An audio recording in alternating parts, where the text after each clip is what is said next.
দক্ষিণ ভারতীয় মুভিগুলোতে বৈচিত্র্যপূর্ণ গল্পের জন্য সর্বদাই আলাদা আবেদন থাকে।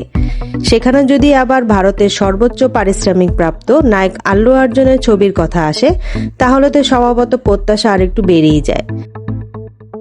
সম্প্রতি মুক্তি পেয়েছে তার রেকর্ড সৃষ্টিকারী সিনেমা পুষ্পা দ্য রাইস এর সিকুয়াল পুষ্পা দ্য রুল।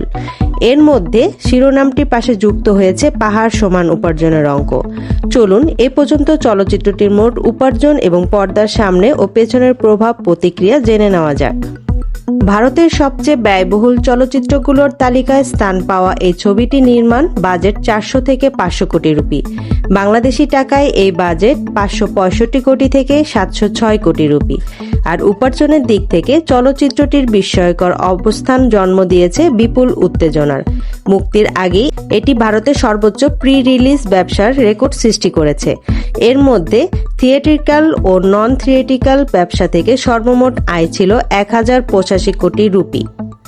এর মধ্যে 200 কোটি রুপি উঠেছে হিন্দি ডাব ডিস্ট্রিবিউশন সত্ত্ব থেকে। ভারতের বাইরে গোটা বিশ্ব থেকে আয় হয়েছে 140 কোটি রুপি। ডিজিটাল, স্যাটেলাইট ও সঙ্গীত সত্ত্ব থেকে আয় হয়েছে মোট 425 কোটি রুপি। কেবল অগ্রিম টিকিট বুকিং থেকেই বিশ্বব্যাপী আয় হয়েছে 100 কোটি রুপি। এভাবে অগ্রিম বিক্রি করা টিকিটের সংখ্যা প্রায় 20 লাখ। ছবিটি বুক মাই শোতে প্রথম 10 লাখ টিকিট বিক্রিতে দ্রুততম চলচ্চিত্র হওয়ার রেকর্ড স্থাপন করেছে।